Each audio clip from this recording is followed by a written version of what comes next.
माझ्या महाराष्ट्रातील बांधवांनो, भगिनींनो आणि मातांनो, नमस्कार.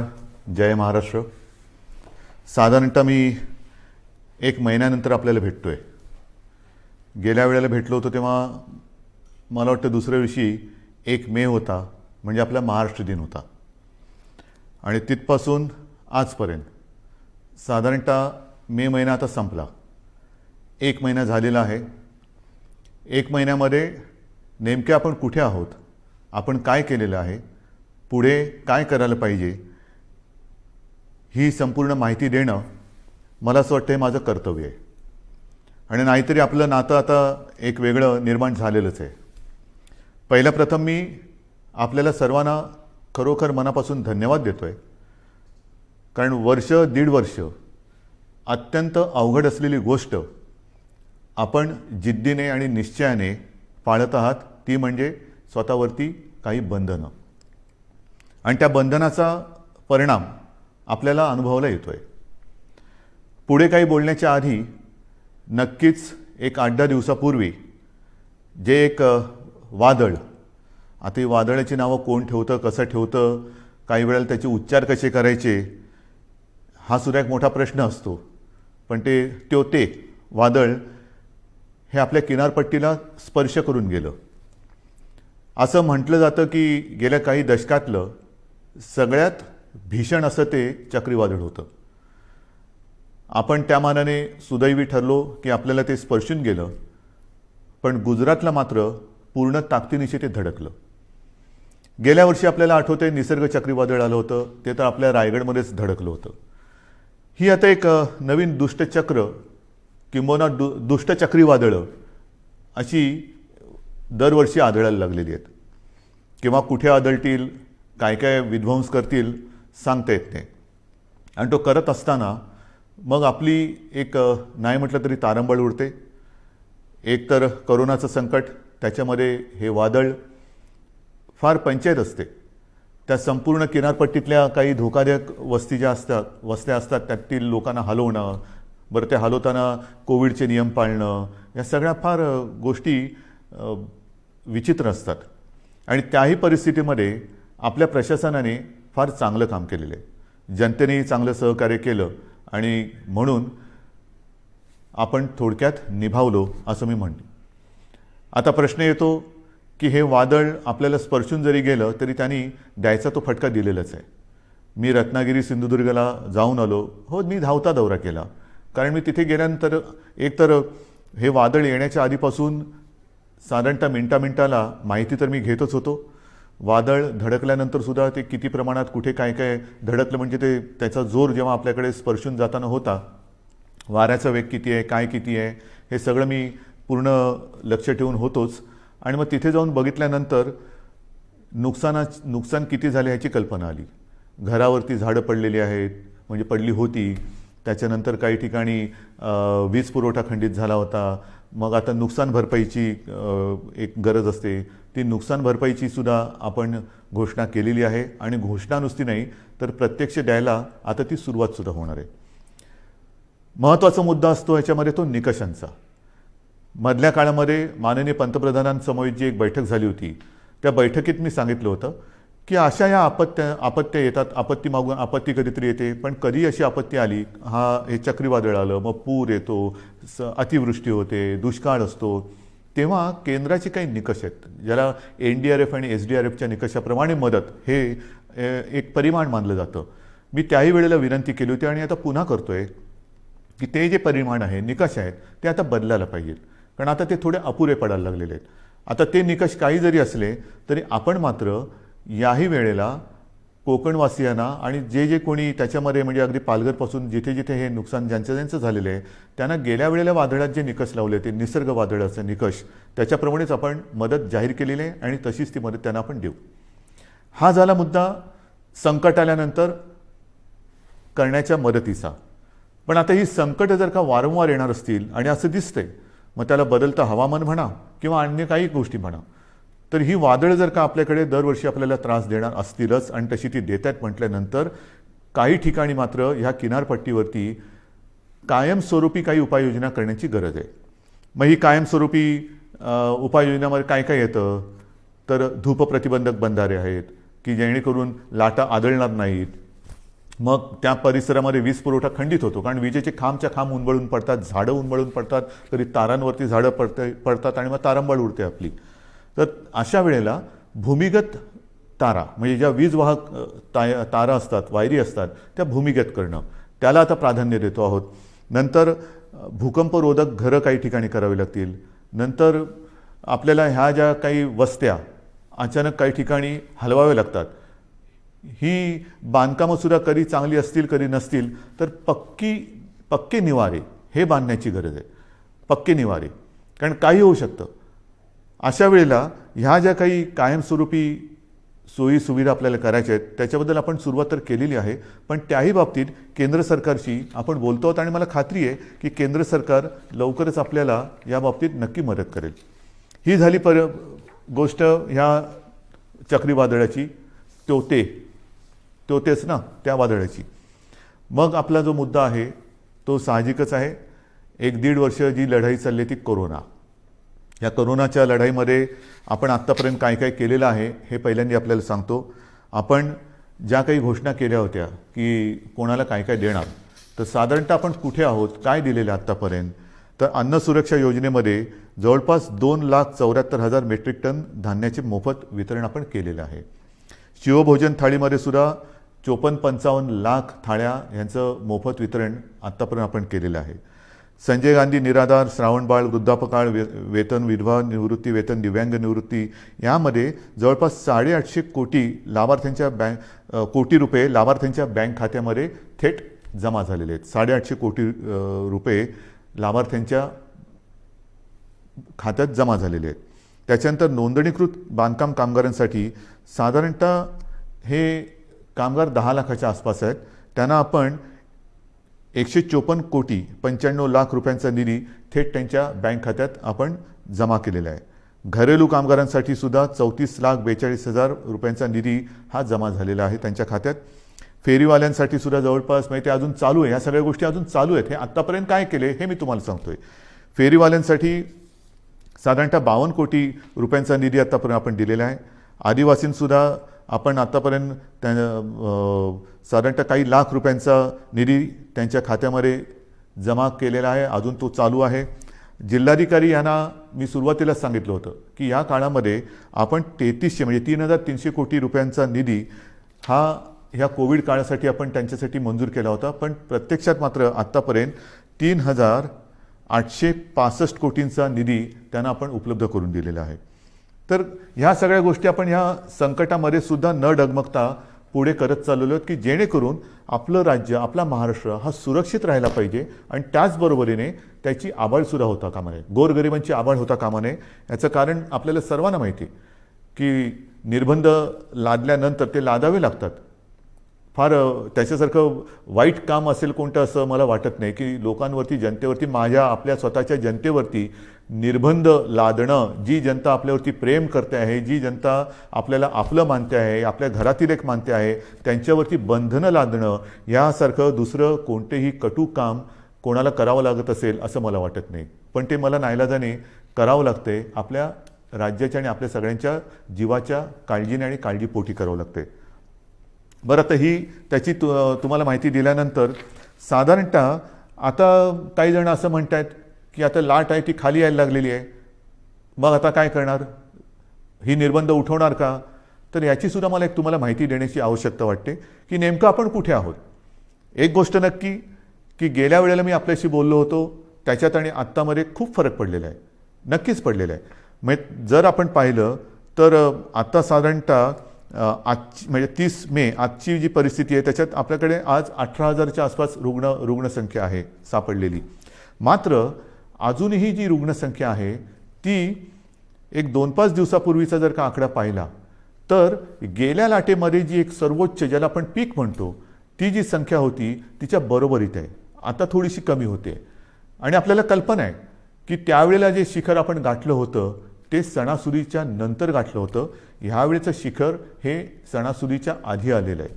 म्हणजे सर्वोच्च म्हणजे जो उच्चांक आहे त्याचीसुद्धा तुम्हाला एक तुलनात्मक मी हे सांगणारच आहे. परंतु आत्ता जर बघितलं तर साधारणतः 17 ते 19 सप्टेंबर 2020च्या सुमारास आपल्या राज्यामध्ये 24,886 रुग्ण होते त्या एका दिवसात सापडणारे.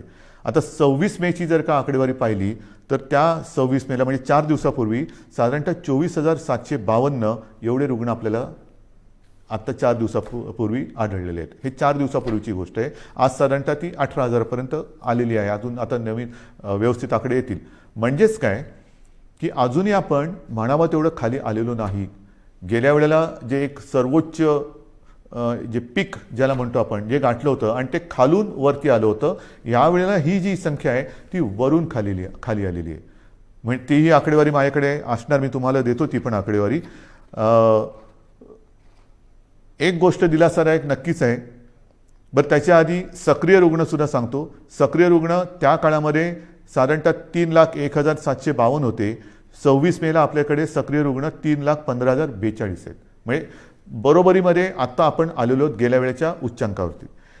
एक मात्र मी जे सांगतो तुम्हाला दिलासादायक गोष्ट ती नक्कीच आहे की रुग्ण बरं होण्याचं जे प्रमाण आहे ते त्यावेळेला 78% होतं, यावेळेला या दिवसांमध्ये 92% आहे. म्हणजे ही नक्कीच दिलासा देणारी ही गोष्ट आहे. मृत्यूदरसुद्धा गेल्या वेळेला साधारणतः 2.65% होता, यावेळेला 1.62%. म्हणजे ही एक थोडीशी चांगली वाईट जी काय गोष्ट आहे ती तुम्हाला मी आपल्या समोर मांडलेली आहे. एक गोष्ट लक्षात ठेवा, पुन्हा एकदा सांगतो की रुग्णसंख्या जरी कमी होत चाललेली असली तरी देखील गेल्या वेळेला सर्वोच्च जी रुग्णसंख्या होती तिच्या बरोबरीत आत्ता आपण आलेलो आहोत. त्यावेळेनंतर आपण काही काळ अजूनही तेव्हा कडक लॉकडाऊन केला होता, हा ठेवलेला होता. आता आपण निर्बंध लावतो आहोत, कडक लॉकडाऊन आपण केलेला नाही.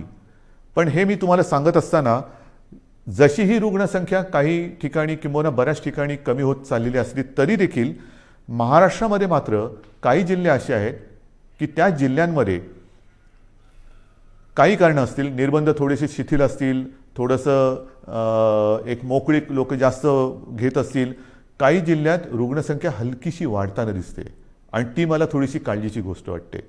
कारण शहरी भागामध्ये हे प्रमाण कमी होताना दिसतंय, ग्रामीण भागामध्ये हे प्रमाण हलकं वाढताना दिसतंय. हे प्रमाण आता आपल्याला ताबडतोब थांबवावं लागेल. ह्याचं कारण असं की आपण जो एक अनुमान आहे आपल्याकडे की तिसरी लाट येऊ शकते, मग तिसरी लाट कोणात येणार, लहान मुलांमध्ये येणार का, आणखीन कुठे येणार का, तर तिसरी लाट ही अशी काय तारीख सांगून येणार नाही आहे. किती दिवसांनी येणार हे सुद्धा अनुमान आपल्याकडे नाही. हे संपूर्णपणे आपल्या वागणुकीवरती अवलंबून असणार आहे. व्हायरस तर आजही आहे. एक मुळामध्ये महत्त्वाचा फरक आणखीन लक्षात घेण्यासारखा आहे की गेल्या वेळेला जी लाट आली होती त्या लाटेतला व्हायरस आणि ह्या लाटेतला व्हायरस ह्याच्यामध्ये एक फरक पडलेला आहे. आपल्याला सर्वांना कल्पना आहे की आपल्याकडे म्युटेशन झालेलं आहे, म्हणजे त्या विषाणूंनी आणखीन एक अवतार घेतलेला आहे. आणि आता हा नवीन अवतारधारी विषाणू जो आहे त्यांनी अन्य काही देशांसमोर प्रश्नचिन्ह उभं केलेलं आहे की हिंदुस्थानातून आलेली लोक हे व्हायरस तर घेऊन येत नाहीत ना. कारण हा जो व्हायरस आहे तो फार वेगाने पसरतो, झपाट्याने ग्रासून टाकतोय. म्हणजे संसर्गित करण्याचा जो वेग आहे तो गेल्या विषाणूपेक्षा प्रचंड आहे, काही पटींमध्ये आहे. तो पटकन पसरतोय, वेगाने पसरतोय, झपाट्याने पसरतोय. आणि एकदा का ग्रासलं तर आणखीन एक गोष्ट थोडीशी या काळामध्ये लक्षात आलेली ती म्हणजे झपाट्याने तो ग्रासून टाकतोय, मात्र बरं व्हायला किंवा रुग्णाला बरं व्हायला उशीर लागतोय. ऑक्सिजनची आवश्यकता ही यावेळेला नक्कीच वाढली, कारण संख्या वाढली होती. जशी ऑक्सिजनची आवश्यकता वाढली त्याचप्रमाणे ऑक्सिजनची आवश्यकता नुसतीच वाढली नाही, तर ऑक्सिजनची आवश्यकता काही काळ म्हणजे दीर्घकाळ लागली. एखाद्या रुग्णाला ऑक्सिजनची आवश्यकता लागलीच तर काही जण सुदैवी आहेत ते पटकन त्यातनं निघाले बाहेर, पण काही जण हे ज्याला आपण लॉंग कोविड म्हणतो ते रुग्ण ह्यावेळेच्या लाटेमध्ये थोडे प्रमाणात गेल्या वेळेपेक्षा जास्त आढळत आहेत. तर ही एक नाही म्हटलं तरी तुम्हाला मी वस्तुस्थिती सांगितली की गेल्या वेळेची लाट आणि ह्या वेळेची लाट. आता तिसरी लाट त्याच्याबद्दल मी तुम्हाला नंतर सांगणारच आहे. पण ह्या निमित्ताने आता मध्ये हा जो काही उतार आलेला आहे त्या उतारामध्ये आपल्याला गेल्या वेळेला असं वाटलं होतं की किती वाढले, हां ठीक आहे दिवसाला 24,000 सापडले होते ना, त्याच्यापेक्षा पण कितीतरी आपण बेड्स वाढवलेले आहेत. त्या बेडची पण संख्या माझ्याकडे आहे, मी तीही तुम्हाला तेव्हा सांगितली होती की साधारणतः आता टेस्ट करणाऱ्या ज्या प्रयोगशाळा आहेत ह्या अगदी सुरुवातीला 2-1 होत्या, ह्याही तुम्हाला माहिती आहेत. आता सुमारे 600च्या आसपास आपण प्रयोगशाळा संपूर्ण राज्यात, मग RT-PCR आहेत, रॅट आहेत, आणखीनही काही किट नवीन नवीन बाजारात येत आहेत. ही सगळी केंद्र किंवा प्रयोगशाळा पण चालू केलेल्या आहेत. ICU बेड्स वाढवलेले आहेत, ऑक्सिजन बेड्स वाढवलेले आहेत. साधारणतः गेल्या वेळेला 3,60,000 होते, ते आता 4-4.5 लाखापर्यंत एकूण बेड्स गेलेले आहेत. हे जरी सगळं करत असलो तरी एका गोष्टीची आपल्याला फार आवश्यकता आहे आणि ती जेव्हा आता यावेळेला जाणवली ती म्हणजे ऑक्सिजन. मला अजूनही ते दिवस आठवले का घाम फुटतो. ऑक्सिजन आता काही तासापुरताच राहिलेला आहे. ऑक्सिजन केवळ आज रात्रीपुरताच राहिलेला आहे. अशी जेव्हा फोन हॉस्पिटलमधनं किंवा जिल्ह्यातनं येत होते तेव्हा संपूर्ण आपल्या प्रशासकीय यंत्रणेचे धाबे दणाणत होते. करायचं काय हा मोठा प्रश्न होता. ह्याचं कारण तुम्हाला सर्वांना मी मागेही सांगितलेलं आहे की आपल्या राज्यात ऑक्सिजन निर्मितीची क्षमता ही साधारणतः 1200 मेट्रिक टन आहे. 1200 ते 1250. आता आणखीन त्याच्यामध्ये काही जणांनी जसं काही साखर कारखान्याने ऑक्सिजन निर्मिती सुरू केलेली आहे, काही हॉस्पिटलमध्ये PSA प्लांट लागलेले आहेत. असे सगळे मिळून एक 1250 होतं तर 1300पर्यंत गेलेलो असू. पण प्रत्यक्ष आपल्याला यावेळेला ऑक्सिजनची आवश्यकता लागली ती 1700 मेट्रिक टन दर दिवसाला. मी आपण निर्मिती करत होतो 1200, त्याच्यामध्ये 500 अधिक लागले. बरं, या 1200मध्ये आपण उद्योगाचा ऑक्सिजन, ज्या उद्योगाला ऑक्सिजनची आवश्यकता लागते तो ऑक्सिजन पूर्ण बंद करून संपूर्ण ऑक्सिजन आरोग्यासाठी आणि या रुग्णांसाठी वापरला. तोही कमी पडला आणि मग मात्र जी काय आपली तारंबळ उडाली होती की जामनगरमधनं मागो, भिलईतून मागो, रूरकेलामधून मागो, म्हणजे काही शेकडो ते काही हजारो किलोमीटर अंतरावरून आपल्याला ऑक्सिजन आणावा लागत होता. आजही तो आपण आणतो आहोत तसं पाहिलं तर. आणि आपल्याला कल्पना आहे, आपण बातम्यात पाहिलं असणार की इथून रिकामे टँकर्स हे केंद्राच्या मदतीने एअरलिफ्ट करून ते जे ऑक्सिजन प्लांट बाहेरच्या राज्यात आहे तिथे नेत होतो आणि ते भरल्यानंतर मात्र आपल्याला ते रस्त्याने किंवा ट्रेनने आणावं लागत होते. ही संपूर्ण जी काय यातायात होती हे कशी आपण निभावून नेली ती त्या सगळ्या प्रशासकीय यंत्रणेचं एक कौतुक करावं लागेल. ऑक्सिजन ऑडिट करून ऑक्सिजनची गळती म्हणजे अतिरिक्त ऑक्सिजन जिकडे वापरला जात होता त्याच्यावरती निर्बंध आणले. हे सगळं फार तारेवरची कसरत होती. आणि मग माझ्या मनामध्ये आहे ते हेच आहे की जर का आत्ताचा जो अवतार बदललेला विषाणू आहे तो अजूनही पूर्ण त्याला आपण काबूत आणलेला नाही. गेल्या वेळेच्या उच्चांकाच्या बरोबरीने आज आपली रुग्णसंख्या आहे. यावेळेला तो जर का सुटला आणि काही पटीत आलेली लाट होती, म्हणजे यावेळेला साधारणतः तुम्हाला कल्पना आहे 66-67 हजार रुग्ण हे दर दिवशी आढळत होते. म्हणजे गेल्या वेळेला 24,000 होते, यावेळेला 66-67 हजार दर दिवशी रुग्ण आपल्याला आढळत होते, पॉझिटिव्ह रुग्ण आपल्याला सापडत होते. हा आता विषाणू जर का सुटला आणि पुन्हा तशा ह्याच्यात तिसरी लाट आली तर बाकी सगळं बेड्स वगैरे आपण वाढू, डॉक्टरची कमतरता ही तशीच असणार आहे. ऑक्सिजनची कमतरता पडली तर मग मात्र आपल्याला फार कठीण जाणार आहे. त्याच्यामुळे ह्या काही गोष्टी ह्या आपल्याला लक्षात घेऊन पुढची पावलं ही खूप सावधतेने टाकावी लागणार आहे. बरं, हे कमी पडते की काय म्हणून ते आता नवीन आलेलं आहे म्युकॉरमायकोसिस, काळी फंगस. ही काळी जादू माहिती होती, काळी विद्या माहिती होती, आता काळी फंगस आलेली आहे. म्हणजे बुरशीसुद्धा, काळी बुरशी, म्युकॉरमायकोसिस. आता हा सुद्धा जो प्रकार आहे त्याच्यावरती सुद्धा आज साधारणतः आपल्या राज्यात 3-1 हजार रुग्ण त्याचे आहेत. ही काही साथ नाही आहे, पण त्याची कारणं ही सुद्धा आपल्या लक्षात आलेली आहे.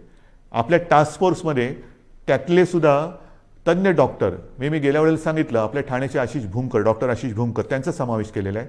असे त्या विषयातले तज्ज्ञ डॉक्टर आपण वेळोवेळी ह्या टास्क फोर्समध्ये घेतो आहोत, त्यांचं मार्गदर्शन घेतो आहोत आणि उपाययोजना, उपचार पद्धती कशी असायला पाहिजे, कशामुळे म्युकॉरमायकोसिस होतो. तर एक जे कारण त्यांनी सांगितलं ते म्हणजे साधारणतः या कोविडच्या काळात, म्हणजे ज्याला कोविड होतो, करोना होतो, त्या रुग्णामध्ये साखरेचं प्रमाण वाढतं.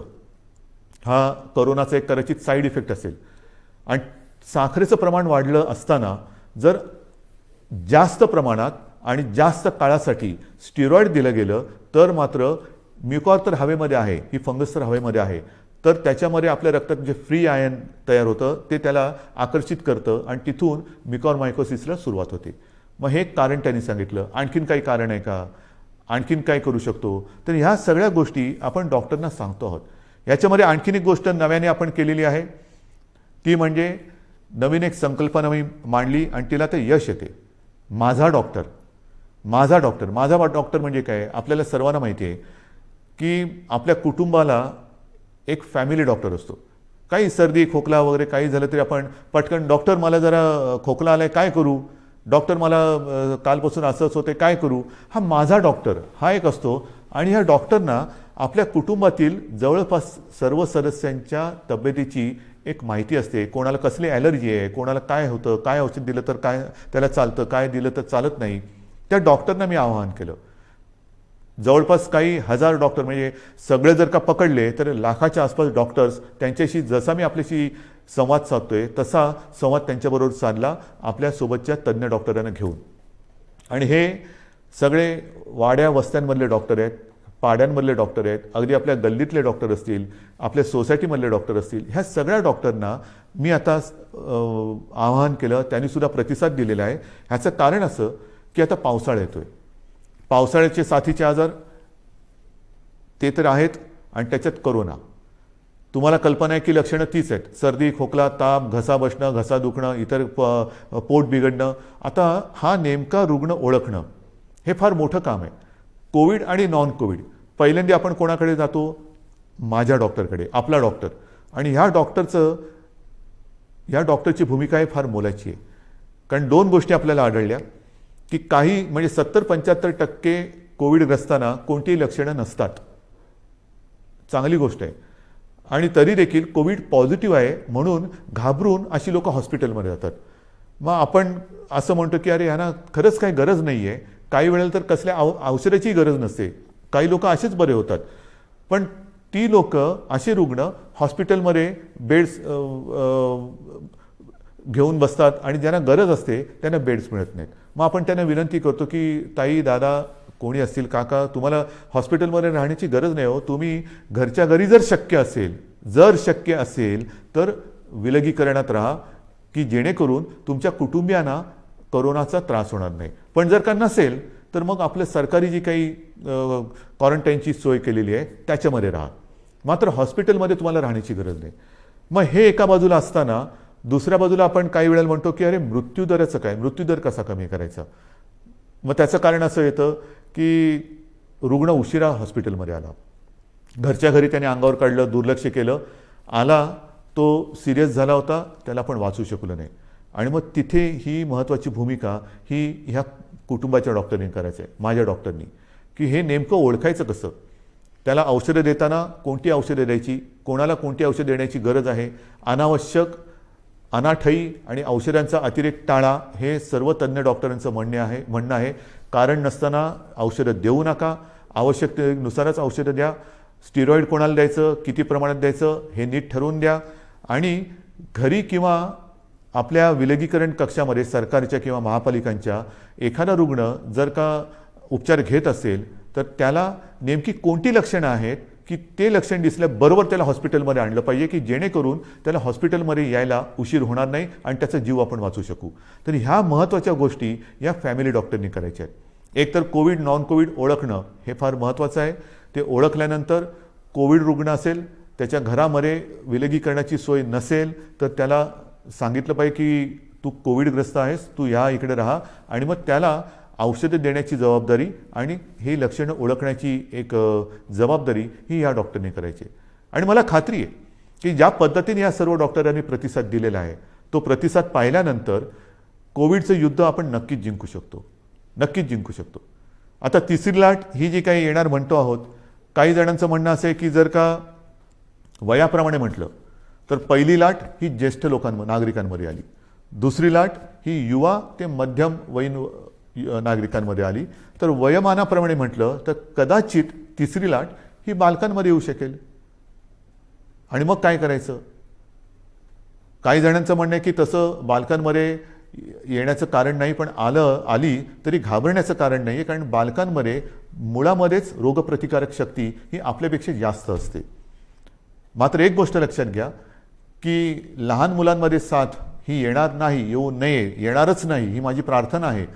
पण ती आलीच तर ती आपल्याच माध्यमातून येणार आहे. जशी आपण एक काळजी घेत होतो की आपल्यामुळे आपल्या घरातील ज्येष्ठांना ह्याचा संसर्ग होऊ नये, तशीच काळजी आता आपण घ्यायला पाहिजे की आपल्यामुळे आपल्या घरातील लहान मुलांना ह्याचा संसर्ग होता कामा नये. तर ही जर का काळजी आपण घेतली तर मला असं वाटतं आपण आपल्या बालकांना आणि आपल्या घराला सुरक्षित ठेवू शकतो. पण तरी देखील ही शक्यता लक्षात घेऊन महाराष्ट्रातल्या तज्ज्ञ बालरोग तज्ज्ञांचा सुद्धा मी टास्क फोर्स म्हणजे कृती दल तयार केलेलं आहे. डॉक्टर सुहास प्रभू हे त्यांच्या अध्यक्षतेखाली ही मी कृती समिती किंवा कृती दल तयार केलेलं आहे. त्यांच्याबरोबर सुद्धा माझ्या चर्चा सुरू आहेत. महाराष्ट्रातील सगळ्या बालरोग तज्ज्ञांची सुद्धा एक बैठक घेऊन झालेली आहे. त्यात सुद्धा काही हजार बालरोगतज्ञ हे सामील झालेले आहेत. संपूर्ण सज्जता ही प्रत्येक जिल्ह्यात आपण करतो आहोत. कुठेही सरकार म्हणून आपण कमी पडत नाही आहोत. सगळ्या सोयी सुविधा ज्या ज्या काही करण्याच्या गोष्टी आहेत त्या आपण करतो आहोत. मग महत्त्वाचा आणखीन एक प्रश्न येतो, तो म्हणजे लसीकरण. याची सुद्धा मी तुम्हाला कल्पना दिलेली आहे की साधारणतः 45 वरील वयोगटातील नागरिकांच्या लसीकरणाची जबाबदारी ही केंद्राने घेतलेली आहे. मात्र 18 ते 44 ह्या वयोगटातील नागरिकांची लसीकरणाची जबाबदारी ही राज्याने घ्यायची आहे आणि आपलं राज्य समर्थ आहे. मी पुन्हा एकदा सांगतो, साधारणतः 18 ते 44 वयोगटातील 6 कोटी नागरिक आपल्या राज्यामध्ये आहेत आणि त्या प्रत्येकाला 2 डोस हे जे द्यावे लागणार आहेत, 2 डोस म्हटलं तर 12 कोटी डोस लसीचे घेण्याची एक रकमी एका चेकनी आपली तयारी आहे. आणि जसजसा पुरवठा वाढेल तसतशी आपण लसीकरणाची प्रक्रियासुद्धा वेगात करू, क्षमता अधिक वाढू, 24 तास आपण ती चालू ठेवू आणि लवकरात लवकर या वयोगटातील नागरिक आपण सुरक्षित करू. मात्र त्याला एक मर्यादा आहे. आपली क्षमता आहे पण त्याला एक मर्यादा आहे. क्षमता मी सांगितली, मर्यादा साहजिकच आहे. लसीकरणासाठी लागणारी लस आणि त्याची उत्पादन क्षमता, अजूनही उत्पादन क्षमता आपल्याकडे ज्या लसी निर्माण होत आहेत त्यांची तेवढी झालेली नाही. जे काय मला सांगितलं गेलं होतं त्याच्याप्रमाणे जून महिन्यापासून ह्या पुरवठ्यामध्ये वाढ होईल आणि तो पुरवठा सुरळीत होईल असं मला साधारणतः मे महिन्यात सांगितलं गेलं होतं. मे तर आता संपलेला आहे. आपल्याला लस नाही म्हटलं तरी प्रमाण हळूहळू वाढतं आहे. जसजसं हे प्रमाण वाढेल तसतसं आपण आपल्या या लसीकरणाचा वेगसुद्धा वाढवणार आहोत. आता या महिन्यामध्ये जेवढ्या लसी येतील त्या जास्तीत जास्त लसी आपण घेणार आहोत आणि तेवढ्या सर्व नागरिकांना आपण सुरक्षित करणार आहोत. आजपर्यंत साधारणतः 2 कोटीच्या वर म्हणजे 2.25 कोटी नागरिकांचं आपण लसीकरण केलेलं आहे. म्हणजे 12 कोटी जनतेत साधारणतः 2.25 कोटी नागरिकांना आपण लसीकरण केलेलं आहे. दुसरा डोस, पहिला डोस मधल्या काळामध्ये थोडीशी पंचायत झाली होती पण ती सुद्धा आपण करतोय, कारण ज्यांना पहिला डोस दिला त्यांच्यासाठी दुसरा डोस उपलब्ध नव्हता. मग आपण ते थोडंसं सांभाळून घेतलं आणि त्याकरता मधल्या काळात आपल्याला 18 ते 44 या वयोगटातील नागरिकांचं लसीकरण थोडा काळ स्थगित करावं लागलं होतं. लवकरच ते पुन्हा जोमाने आपण सुरू करणार आहोत. तर ही एक लसीकरणाची परिस्थिती आहे. उच्च शिक्षणासाठी जे परदेशी जाऊ इच्छितात त्या विद्यार्थ्यांसाठी सुद्धा आपण लसीकरणासाठी एक वेगळी सोय केलेली आहे, कारण त्यांचं टाईम टेबल हे वेगळं आहे. तिथल्या टाईम टेबलप्रमाणे तिथे त्यांना जर का पोचायचं असेल तर त्यांच्यासाठी सुद्धा आपण ती तशी सोय केलेली आहे. तर ह्या एक एक गोष्टी मी तुम्हाला सांगत जातोय. आता नेमकं असं आहे की ह्या सगळ्या गोष्टी चालू असताना विषय येतो तो आपला शिक्षणाचा, कारण शिक्षण हा सुद्धा एक महत्त्वाचा घटक आहे. याही बाबतीत आपल्याला कल्पना आहे की 10वीच्या परीक्षांच्या बाबतीत आपण निर्णय घेतलेला आहे की यावर्षी 10वीच्या परीक्षा न घेता त्याच्यासाठी सुद्धा आपण एक मूल्यांकन करून 10वीच्या विद्यार्थ्यांना आपण त्याप्रमाणे पास करणार आहोत. 10वीचा तर निर्णय घेतला, 12वीचं काय करणार? कारण 12वीचा सुद्धा निर्णय घ्यावा लागेल. तर 12वीच्या बाबतीत सुद्धा आपण एक आढावा घेतो आहोत. त्याच्या बाबतीत सुद्धा एक पद्धत काय ठरवता येईल ती सुद्धा आपण ठरवून लवकरात लवकर हाही निर्णय आपण घेणार आहोत. पण मला एक गोष्ट अशी वाटते की जशी 12वीची परीक्षा आहे की ज्या 12वीच्या परीक्षेवरती पुढचं शिक्षण अवलंबून असतं, मग नीटची परीक्षा असेल, इंजिनिअरिंगची असेल, आणखीन कसली असेल, इतर राज्यात जाऊन शिकण्याची वेळ येते. तर त्याकरता थोडं एक केंद्राने सुद्धा धोरण ठरवायला पाहिजे. ही परिस्थिती संपूर्ण देश नव्हे जग ग्रासून टाकणारी ही परिस्थिती आहे. 100 वर्षापूर्वी अशी परिस्थिती आली होती आणि त्याच्यानंतर ही परिस्थिती जिला आपण तोंड देत आहोत. तर ज्या परीक्षांचं महत्त्व इतर पुढच्या आयुष्यावरती परिणाम करणारं आहे, भवितव्य त्याच्यावरती अवलंबून आहे. मी माननीय पंतप्रधानांना गेल्या वर्षी एक विनंती केली होती, तीच आज आपल्या माध्यमातून करतोय. कदाचित मी पत्र पण लिहायचे असेल तर पत्र लिहीन, बोलायची आवश्यकता असेल तर बोलीन सुद्धा, की काही वेळेला हे जे निर्णय आहेत ते सर्व देशासाठी त्याचं एक धोरण असलं पाहिजे, की 12वीची परीक्षा आहे, काय करायला पाहिजे, आणखीन काही परीक्षा असतील तर देशात त्याचा जर का एक पडसाद उमटणार असतील तर देशासाठी एक धोरण असायला पाहिजे. शैक्षणिक धोरण हे एक असायला पाहिजे. हा निर्णय हा केंद्राने एक घ्यायला पाहिजे. केंद्राने एक थोडंसं आम्हाला मार्गदर्शन करायला पाहिजे. 10वीचा निर्णय आम्ही घेतला, 12वीचं पण आम्ही घेणार आहोत, पण तो निर्णय देशभर सारखा पाहिजे. नाहीतर एखाद्या राज्यामध्ये समजा ही परिस्थिती आटोक्यात असली तर तिकडे परीक्षा होते, एखाद्या राज्यामध्ये परिस्थिती आटोक्याच्या बाहेर असेल तर परीक्षा होणार नाही. विद्यार्थ्यांचं नेमकं भवितव्य काय, तर त्याच्यात सुद्धा एक समानता असली पाहिजे. ठीक आहे, काही वेळेला राज्यांच्या परिस्थितीनुसार, जसं मी तुम्हाला सांगितलं की आज सुद्धा आपल्या राज्यामध्ये काही जिल्ह्यामध्ये परिस्थिती कोविडची आपण काबूत आणलेली आहे, काही मात्र ठिकाणी थोडीशी अजूनही वाढते आहे. असं काही राज्यांमध्ये आहे. काही राज्यांची परिस्थिती चांगली आहे, काही राज्यांमध्ये अजूनही वाढते, काही राज्य तशी स्थिर आहेत. तर धोरण मात्र एक असायला पाहिजे. आणि मी माननीय पंतप्रधानांना एकदा पुन्हा विनंती करणार आहे. पण त्याचबरोबरीने या गोष्टी ज्या आपण बघतो आहोत की साधारणतः लाटांमागून लाटा येत आहेत, मग काय करायचं. ऑफिसच्या बाबतीत जसं मी म्हटलं की वर्क फ्रॉम होम, तसंच शिक्षणाच्या बाबतीत सुद्धा काही क्रांतिकारक निर्णय आपल्याला घेण्याची गरज आहे. की काय करता येईल, अजूनही हे नेटवर्किंग कसं करता येईल, केबलिंग कसं करता येईल, की मुलांना सुद्धा जर का हा लॉकडाऊन किंवा कोविड अजून काही महिने काही काळ चालला, आपल्याला असं वाटलं होतं की 2020 हे वर्ष कोविडग्रस्त म्हणून होईल आणि 21मध्ये सगळी दारं उघडतील, तर झालं भलतंच. 20पेक्षा अधिक मोठ्या प्रमाणात ती लाट आली. आणि ती लाट आल्यानंतर सणासुदीला अजून सुरुवात व्हायची, त्याच्या आधी ही मोठी लाट आली. पुढे कसं जायचं हा एक प्रश्न आहे. तो प्रश्न सोडवताना शिक्षणाचा प्रश्न कसा सोडवायचा, शिक्षण चालू राहिलं पाहिजे. तर त्याच्यासाठी शिक्षणामध्ये सुद्धा काही क्रांतिकारक निर्णय घेण्याची आवश्यकता आहे. आणि त्याही बाबतीमध्ये आपण निर्णय घेत आहोत, काही योजना तयार करतो आहोत. वर्क फ्रॉम होमसारखं शिक्षण कसं करता येईल, ऑनलाईन काय करता येईल का, या सगळ्या गोष्टी आपण बघतो आहोत की जेणेकरून आपल्याला त्याच्यात त्रास होणार नाही. जसं मी तुम्हाला सांगितलं की तिसऱ्या लाटेची तयारी करताना मी गेल्या महिन्यामध्ये काही उद्योगपतींची बैठक घेतली होती, याही आठवड्यात मी घेणार आहे. की लॉकडाऊनसारखी परिस्थिती निर्माण झाली तरी देखील अर्थचक्र फिरलं पाहिजे. आणि अर्थचक्र फिरण्यासाठी उद्योगधंद्यांनी काय करायला पाहिजे, कामगारांची व्यवस्था कशी केली पाहिजे, ह्या जशा काही गोष्टी करायच्या आहेत तशाच काही गोष्टी आपल्याला शिक्षणासाठी सुद्धा कराव्या लागणार आहेत. आणि ह्या सगळ्या गोष्टी करत असताना आपल्याला सर्व काही हळूवारपणाने पूर्वपदावरती आणावंच लागेल. एक एक एक एक गोष्ट नाही तर प्रत्येक वेळेला कोरोना वाढला की लॉकडाऊन करा, कोरोना कमी झाला की कुलूप उघडा, म्हणजे मला फक्त तेवढंच एक चावीवाल्याची भूमिका करावी लागली. अशी एकदा चावी फिरवा, अशी एकदा चावी फिरवा. हे काय काम आवडणारं काम नाही आहे. आपल्याला कोविडसोबत राहायचं नाही तर कोविडवरती मात करायची आहे. आणि म्हणून मला असं वाटतं की काही गोष्टी ह्या आता आपल्याला जाणीवपूर्वक कराव्या लागतील. मधल्या काळामध्ये एक थोडीशी शिथिलता आणण्याचा आपण प्रयत्न केला. ती शिथिलता, त्याचे दुष्परिणाम ते सुद्धा आपण बघितलेले आहेत. आणि मग काही गोष्टी ह्या आपल्याला अंगीकाराव्याच लागतील. ज्या 3 गोष्टी सातत्याने सांगतो, मास्क वापरा, हात धुवा, अंतर ठेवा, त्याबरोबरीने आपल्याला काही मोहिमा, जसं माझे कुटुंब माझी जबाबदारी, ही मोहीम आपण राबवली, यशस्वीपणाने राबवली, त्याचाही चांगला परिणाम आपल्याला मिळाला. आता पुढे काय करायचं, मला असं वाटतं जर का आपण ठरवलं, आणि आपण ठरवू शकतो, हे जे काही आपण नियंत्रण आजसुद्धा दुसऱ्या लाटेवरती आपण आणलेलं आहे. आज सर्वत्र देशात आणि परदेशात सुद्धा महाराष्ट्राचं कौतुक होते, महाराष्ट्र सरकारचं कौतुक होते. पण हे कौतुक केवळ सरकारचं नाही तर आपलं आहे, मायबाप जनतेचं आहे.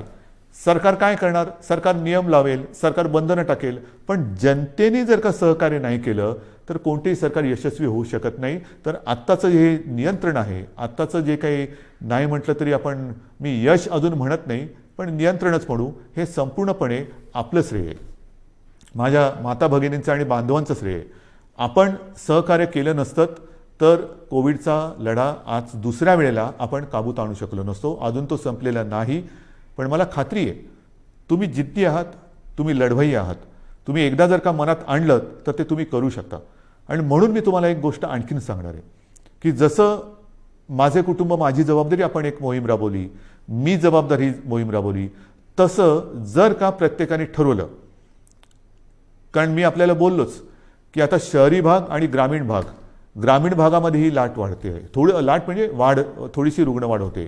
शहरांमध्ये आता नाही म्हटलं तरी बऱ्यापैकी नियंत्रणात आहे. पण शहरं काय आणि गाव काय, प्रत्येकाने जर का ठरवलं की मी माझं गाव कोरोनामुक्त करीन, कोरोनामुक्त गाव आपण नाही करू शकत. कोरोनामुक्त गाव जर प्रत्येक नागरिकाने जर ठरवलं की माझं घर मी कोरोनामुक्त ठेवीन, माझं घर कोरोनामुक्त, सगळ्यांनी ठरवलं माझं घर कोरोनामुक्त, तर ती वस्ती कोरोनामुक्त झाली. सर्व वस्त्यांनी जर ठरवलं की आपण कोरोनामुक्त राहायचं, गाव कोरोनामुक्त झालं. गावाने सर्व ठरवलं तालुका कोरोनामुक्त होणार, जिल्हा कोरोनामुक्त होणार, सर्व राज्य कोरोनामुक्त होईल. आणि होऊ शकतं, झालेलं आहे. माझ्यासमोर आता 3 नावं आहेत. एक तर आपल्याला सर्वांना कल्पना आहे, आपले पोपटराव पवार, हिवरे बाजार, त्यांनी त्यांचं गाव कोरोनामुक्त केलेलं आहे. त्याचबरोबरीने 2 तरुण मुलं आहेत, मला कौतुक आहे त्यांचं, नवीन सरपंच आहेत. एक आहे ऋतुराज देशमुख, सरपंच घाटणे, तालुका मोहोळ, आणि दुसरी आहे कोमलताई करपे, ह्या सुद्धा आंत्रोळी तालुका दक्षिण सोलापूरच्या. ह्या तिघांनी म्हणजे पोपटराव पवारांनी तर केलंच, पण ह्या दोघांनी 2 तरुण मुलं आहेत, ह्या दोघांनी आपापलं गाव कोरोनामुक्त केलं आहे. मग ही मुलं करू शकतात तर आपण नाही करू शकत. आजपासून आपण निश्चय केला पाहिजे की गाव कोरोनामुक्त करायचं, कोरोनाला थारा द्यायचा नाही. संपूर्ण सरकारी यंत्रणाही तुमच्यासोबत आहे. ज्या ज्या काही गोष्टी केल्या मी या तिघांशी बोलणार आहे, पोपटरावांशी बोलणार आहे, ऋतुराजशी बोलणार आहे आणि कोमलताईशी सुद्धा बोलणार आहे की काय नेमकं तुम्ही केलं. आणि जर शक्य असेल तर मी एकदा जसं मी आज तुमच्याशी बोलतोय फेसबुकवरनं, तसं या तिघांनाही तुमच्याशी बोलायला लावणार आहे. मी आपल्या राज्यातल्या सर्व सरपंचांना सांगतोय की या 2 सरपंचांनी जर त्यांचं गाव कोरोनामुक्त करू शकले तर आपण आपलं गाव का नाही कोरोनामुक्त करू शकत. आणि हा निश्चय जोपर्यंत आपण करत नाही तोपर्यंत ही नुसती उघडझाप जशी ती गेलेली ट्यूबलाईट कधी उघडझाप कधी पेटते, कधी बंद होते, कधी पेटते, ही अशा ट्यूबलाईटसारखं नको. आपल्याला लख्ख प्रकाश टाकायचं आहे. जे काय करायचं ते लख्ख प्रकाशात करायचं. तर आपल्याला कोरोनामुक्त गाव ही मोहीम आजपासून आता राबवायची. माझं घर कोरोनामुक्त पाहिजे, माझी वस्ती कोरोनामुक्त पाहिजे, माझं गाव कोरोनामुक्त पाहिजे, जिल्हा कोरोनामुक्त पाहिजे, आणि सर्व जिल्हे कोरोनामुक्त झालं तर माझा महाराष्ट्र कोरोनामुक्त होणार आहे. आणि मग महाराष्ट्राचं उदाहरण इतर राज्यांनी घेतलं तर देश कोरोनामुक्त होणार आहे. सुरुवात कोणीतरी करायला पाहिजे, ती सुरुवात महाराष्ट्राने करायला पाहिजे. कारण दरवेळेला आपण म्हणतो की महाराष्ट्र हा देशाला दिशा दाखवतो. ही दिशा आता दाखवण्याची वेळ आलेली आहे. गाव आपल्याला कोरोनामुक्त हे करावंच लागेल. आणि हे मला खात्री आहे की आपण केल्याशिवाय राहणार नाही. आज मी आपल्याशी बोलताना पावसाळा तोंडावर आहे, कृषीचा हंगाम सुरू होतोय. हंगाम सुरू होतं म्हटल्यानंतर मला तमाम शेतकरी दादांना सांगायचं आहे की गेल्याही वर्षी महाराष्ट्राच्या अर्थव्यवस्थेला तुम्ही मोठा हातभार लावलेला आहात. शेती आणि शेतीविषयक सगळे व्यवहार हे आपण थांबू दिले नव्हते, याही वेळेला थांबू देणार नाही आहोत. मग तुमचे बियाण्यांची दुकानं असतील, खतापाण्याची दुकानं असतील, इतर अवजारांची दुकानं असतील, तीसुद्धा आपण, इतर काही दुकानं आपल्याला बंद ठेवावी लागली तरी ही दुकानं आपण बंद ठेवणार नाही आहोत. मात्र त्याला थोडंसं एक वेळेचं बंधन ठेवावं लागणार आहे. पण हे करताना कृपा करून गर्दी होऊ देऊ नका. एकतर स्वतः तोंडाला मास्क लावा. ह्या हंगामामध्ये मग नांगरणी असेल, पेरणी असेल, अमुक असेल, तमुक असेल, मग उद्या कापणी होईल, अमुक होईल, मग शेतमजूर इकडे तिकडे यायला जायला लागतील. पण ही सगळी जी वर्दळ आहे ती वर्दळ करताना कोरोनाविषयक ज्या काही नियमावली आहेत त्या कृपा करून पाळा. कारण आपण केवळ राज्याचेच नव्हे तर देशाचे अन्नदाते आहेत. आणि अन्नदात्याचं जर का आरोग्य बिघडलं तर देशाचं आरोग्य बिघडलं. आपण अन्नदाते आहात, आपण सुरक्षित राहा. आपल्याला संपूर्ण सहकार्य सरकार करतं आहे, सरकार करेल. आपल्या कृषीविषयक ज्या काही गोष्टी असतील त्याच्यावरती कोणतीही बंधनं आपण टाकत नाही आहोत. ते सगळे व्यवहार, सगळ्या गोष्टी ह्या व्यवस्थित चालू राहतील. फक्त एकच अट आहे, कृपा करून ही बंधनं पाळा आणि गर्दी होऊ देऊ नका. शेवटी मी एकच सांगेन की ही दुसरी लाट ही अपेक्षेपेक्षा फार मोठी होती.